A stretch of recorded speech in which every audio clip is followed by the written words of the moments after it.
बिस्मिल्लाहिर्रहमानिर्रहीम। अस्सलाम वालेकुम जी। तो क्या हाल चाल है आप सबके? दुआ करती हूँ आप सब ठीक ठाक हों और मैं भी बिल्कुल ठीक हूँ। तो जी इधर मैं आई हूँ अपने ससुराल आज, क्योंकि उम्रे पे जाने की तैयारी हो रही थी। सासू माँ और ससुर जी तैयार हो गए थे, तकरीबन जाने ही वाले थे और हम सब इधर बैठ के नात वगैरह पढ़ रहे थे और इधर जाने का टाइम हो गया था। सारे उठ गए थे। देखिए कैसे माशाल्लाह से गुलाब के फूल, उन्होंने गुलाब के हार पहने हुए थे और वो सारे इस तरह जा रहे थे, हाथों में गजरे भी पहने हुए थे लेकिन फिर उतार दिए थे। देखिए कितने प्यारे लग रहे हैं नीचे गिरे हुए गुलाब के फूल। और इधर मैं आपको पौधे दिखा रही हूँ, एलोवेरा कितना प्यारा बढ़ रहा है। तो माशाल्लाह से वो जा रहे थे और मैं उनको रुखसत करने आई थी। तकरीबन थोड़े टाइम के लिए आई थी, बस वो थोड़ा ही टाइम मैं इधर रुकी हूँ और फिर वो निकल गए थे क्योंकि उनकी फ़्लाइट। मोहल्ले के सारे लोग उनको रुखसत करने आए हुए थे। होता है ना, कोई उम्रे पे जा रहा हो तो सब रुखसत करने आते हैं, तो फिर सारे लोग ही, जितने भी लोग जमा हुए थे, सब नात वगैरह पढ़ रहे थे। और मैं घर आई हूँ तो मुझे आते ही कॉल आ गई थी, मेरी सिस्टर वगैरह आ रही हैं। तो टाइम इतना थोड़ा था तो बस मुझे तो पता ही नहीं था, मैंने कोई तैयारी भी नहीं थी की और मुझे इस तरह एकदम कॉल आई है। तो मैं फिर उठ के लगी हूँ करने में। होता है ना, मेहमानों ने आना हो तो फिर ज़रा और हिसाब हो जाता है। घर में थोड़ी सी डस्टिंग भी करनी होती है, सफाइयाँ भी, ऐसे भी घर साफ़ ही होता है, लेकिन फिर एक होती है वो चीज़ के चलो हम जल्दी जल्दी ये भी कर लें वो भी। तो मैंने इधर बनाया था चिकन का सालन और उसके बाद मैंने कहा चलो साथ चिकन पुलाव बना लेती हूँ। चूल्हा वगैरह मैंने साफ़ कर लिया था, सारी सफाइयाँ मैंने कर ली थी और अब बस खाना किचन का ही काम होता है घर में ज़्यादा, जब गेस्ट वगैरह आने हों तो बस फिर मैं किचन में ही बिज़ी थी। और हस्बैंड तो घर नहीं थे, मैंने जल्दी जल्दी से किसी से मंगवाया था इसी तरह चिकन वगैरह। तो बस फिर मैं खाने वगैरह की तैयारी करने लग गई थी और मेरी सिस्टर आ रही थी, उसके माशाल्लाह से 2 चुन्नू मुन्नू भी हैं। तो मुझे ये भी बड़ी खुशी थी कि चलो मैं उनके आने से पहले पहले काम कंप्लीट कर लूँ, क्योंकि आ जाएंगे फिर तो मैं उनके बच्चों के साथ थोड़ा टाइम स्पेंड करूँगी। अच्छा लगता है बच्चों को उठाना, तो वैसे ही मुझे बच्चे बहुत अच्छे लगते हैं। इधर मैं चावलों को दम लगाने लगी हूँ। तो ये पानी तो खुशक हो गया था, तो बस मैं यही सोच रही थी। कपड़े भी मैंने साथ साथ वॉश कर लिए थे, मैंने कहा चलो इस तरह घर साफ़ सुथरा हो जाए। ऐसे कपड़े वॉश करने वाले हों तो स्मेल भी आती है। तो मैंने मेहमानों के आने से पहले पहले साथ साथ मैंने खाना बनाया, साथ मैंने कपड़े वॉश किए और भी कितने काम थे जो मैं साथ साथ कर रही थी।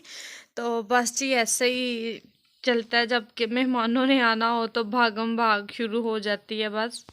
तो इधर सारे काम करते खाना बनाते मुझे तकरीबन मगरिब की अज़ान हो गई थी और माशाल्लाह से वो आ गए थे और फिर वो मेहमान तो आ गए थे। फिर मैंने कहा चलो मैं अपने कपड़े अब फैला लेती हूँ। कुछ मैंने नीचे तारों पे फैला दिए थे और ऊपर बादल भी बना हुआ था, तो मैंने कहा चलो जितनी हवा लगे उतनी सही, छत पे फैला देती हूँ, सोने से पहले मैं उतार लूँगी रात में।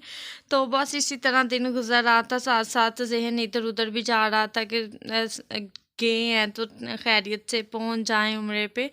तो बस ये सारी चीज़ें थी और मैं भी फ्रेश हो गई थी, साफ़ सुथरा। साहिरा आप जब किसके घर गेस्ट आए घर हो? आने हो तो माशाल्लाह से ये मेरी मेरे सिस्टर घर का आए हो तो बेटा मैं कौन हूँ? है। मेरी मुझसे बड़ी सिस्टर है, तो मसी। उसका दूसरा बेटा भी है, वो छोटा है इससे।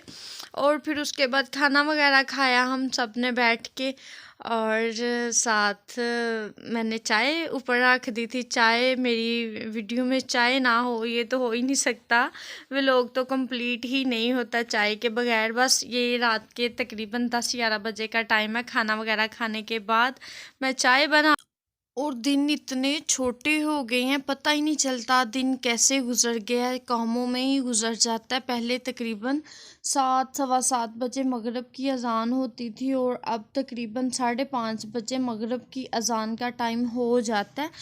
इतने छोटे दिन हो गए हैं, पता भी नहीं चलता कामों में और दिन गुजर भी जाता है और ऐसे समझ ही नहीं आती है। और ये है जी सुबह सुबह का टाइम। इधर मैंने अपने हस्बैंड के कपड़े आयरन किए थे क्योंकि उन्हें शादी पे जाना था। साथ मैंने चाय बना ली थी मेहमानों के लिए, मैंने कहा चलो चाय पी लें, हस्बैंड भी साथ।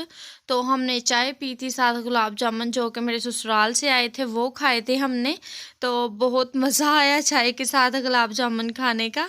तो जी बस इसी तरह दिन गुज़र गया था। मेहमान आए हों घर तो फिर तो वैसे ही समझो कि पता ही नहीं चलता कि दिन कैसे गुज़र गया, बातों-बातों में ही बस जी वो दिन गया, समझ ही नहीं आई क्या किया, क्या कुछ मतलब इसी तरह गया दिन। तो बस इसी तरह हो जाता है, तो बस इसी तरह खाते-पीते दिन गुज़र ही गया था। ਜਿਹੜਾ ਨਾ ਸਾਹਮਣੇ ਤਸਵੀਰ ਨੂੰ ਕਹਿੰਦੇ ਆ वीडियो तो थंबनेल। मैंने बनाई नहीं थी क्योंकि ਇਹਦੇ टाइम ਉੱਤੇ ही ਉਹ नहीं ਭਾਵੇਂ मिला ਜਾਂ मुझे व्यूज ਜਿਹੜੇ कैमरा ਹੁੰਦੇ ਆ पकड़ने का, तो ਇਹਨੂੰ बस ਲੋਕੀ मैंने वो ਵਧੀਆ पकड़ा ही ਦਿਖਾਉਣਾ नहीं था, ਚਾਹੀਦਾ मैंने ਲੋਕੀ साइड ਇਹਨੂੰ पे रख फॉलो दिया था ਕਰਦੇ कि मुझे ये था कि ਜਿੱਦਾਂ बस ਕਿ मेरे ਮੈਂ घर ਗੱਲ में ਕਰ इतनी ਰਿਹਾ कि ज़्यादा ਤੁਸੀਂ रौनक है। तो जी बस ये आज 12 रबीउल अव्वल का दिन है और बाहर जलसा नहीं जुलूस निकल रहा था। खाना खाया, बर्तन वगैरह वॉश किए, मतलब घर के जितने भी काम थे हाँ मैंने कंप्लीट किए और हम सैर करने निकल गए थे। लोगों ने अपनी गलियां वगैरह सजाई हुई थी और देखे मैं ये सारी चीज़ें देख देख के हम खुश हो रहे थे। अच्छी लगती हैं ये सारी चीज़ें। मैंने ज़्यादा वीडियो बनाई ही नहीं थी, पता नहीं आपको मेरी वीडियो आज की अच्छी लगेगी या नहीं। तकरीबन काफ़ी दिन से मेरा व्लॉग नहीं आया, तो बस मैं यही बना पाई हूँ। तो मेरी वीडियो को लाइक करिएगा, चैनल को सब्सक्राइब करिएगा और मिलते हैं कल एक नई वीडियो के साथ फुल एनर्जी के साथ। तब तक अपना ख्याल रखिएगा जी, अल्लाह हाफिज़।